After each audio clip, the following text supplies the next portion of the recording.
কয়েকদিন আগেও কথা হয়েছে, ঢাকা টিমে হয়তো খেলার কথা বলল। মানে মানে বলে বোঝানো কঠিন আসলে।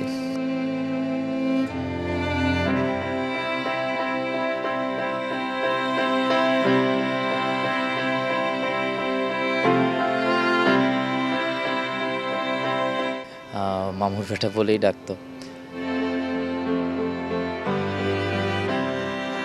আমাদের ফ্লাইটটা ডিলে ছিল, খুব ইচ্ছা ছিল যে জানা যায় আসবো, এবং আমাদের টিম ম্যানেজমেন্টকে ওইভাবে বলেছিলাম যে যত দ্রুত সম্ভব, যে টাইমিংটা ছিল ওই টাইমিংয়ে যদি ফ্লাইটটা থাকতো তাহলে জানা যায় আসতে পারতাম।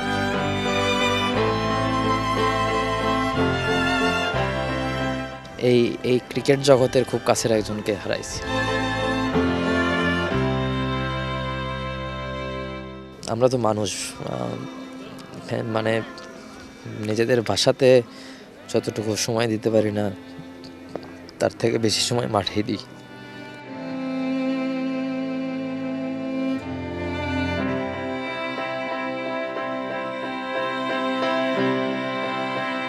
বিপিএলের মাঝেই আকস্মিক একটা ঝড়, যে ঝড়ে রীতিমতো মুষড়ে পড়েছেন ক্রিকেটাররা।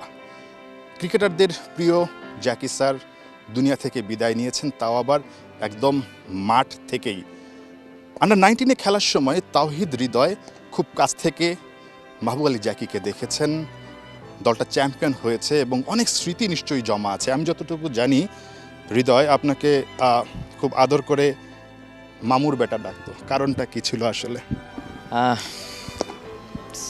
জাকি স্যারের নানি বাড়ি, জাকি স্যারের নানির বাসা ছিল বগুড়াতে, এবং আমার বাসা থেকে জাস্ট 10 মিনিটের মতো ডিস্টেন্স ছিল।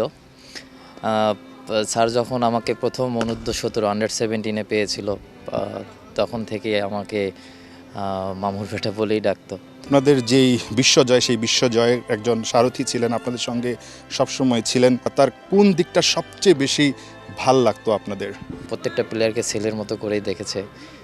কখনো মনে হয়নি যে আমাদের থাকে না অনেক সময় কড়া শিক্ষক, এরকম আসলে কিছু কখনো ফিল করতে পারিনি।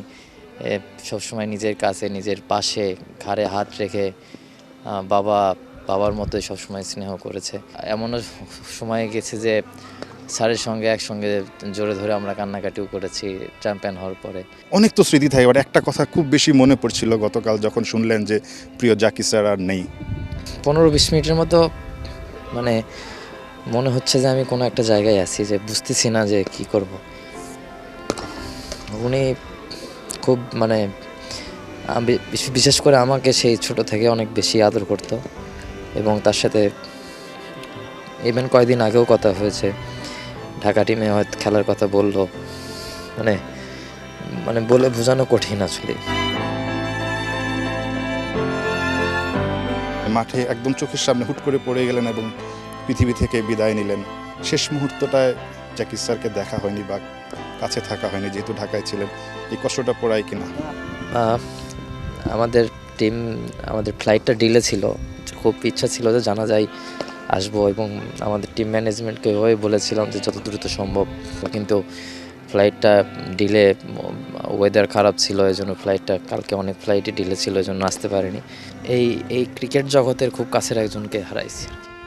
গতকাল দেখছিলাম মুশফিক ভাইও খুব ভেঙে পড়েছিলেন যখন শেষ দেখাটা দেখছিলেন আসলে জ্যাকি ভাইকে। অনেকে বলবে যে তুমি তো পেস বোলিং কোচ, পেসারদের জন্যই উনি, পেসারদেরকে সহায়তা করে।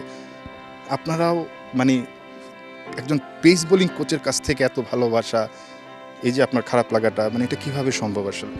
মানে দিন শেষে তো আমরা তো মানুষ, মানে নিজেদের ভাষাতে যতটুকু সময় দিতে পারি না, তার থেকে বেশি সময় মাঠেই দিই।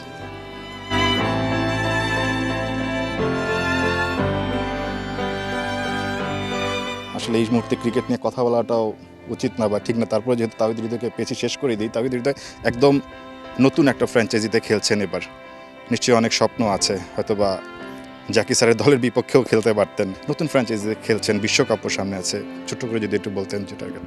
ভালো ফ্র্যাঞ্চাইজ, আশা করব যে আমাদের বেস্টটা দেওয়ার, এবং যতটুকু পারবো নিজেদের অ্যাজ এ প্রফেশনাল প্লেয়ার হিসেবে টিমকে যতটুকু দিতে পারবো, এটাই বলা চলে অ্যাচিভমেন্ট। এবং অবশ্যই চাইবো যে চ্যাম্পিয়নের জন্য ট্রাই করার। ওয়ার্ল্ড কাপের আগে সবাই যেন ওয়েল প্রিপেয়ার্ড হই এবং বড় মঞ্চে গিয়ে এই সুযোগটা আমরা এখন যে বিপিএল থেকে পাচ্ছি সেটা আমরা ওয়ার্ল্ড কাপে গিয়ে ইনশাল্লাহ ডেলিভার করব। অনেক ধন্যবাদ তাহিদ হৃদয়। আসলে কথা বলার মতো অবস্থায় নেই, খুব স্বাভাবিকভাবেই আপনারা দেখছিলেন যে প্রিয় শিক্ষককে মনে করে বা তার স্মৃতিচারণ করার পর নিজেকে আসলে আটকে রাখতে পারেননি। তারপরও এইবারের বিপিএলে ভালো করতে চান সেটাও জানিয়ে গেছেন, বিশ্বকাপেও বাংলাদেশ দলের জন্য ভালো করতে চান। শিষ্যদের এই ভালো খেলা, ভালো পারফরমেন্সটা হয়তো বা অনেক দূর থেকে তাদের প্রিয় মাহবুব আলী জাকি স্যার দেখবেন। Nahiyan bin Jasim, ৭১, Sylhet international cricket stadium, Sylhet.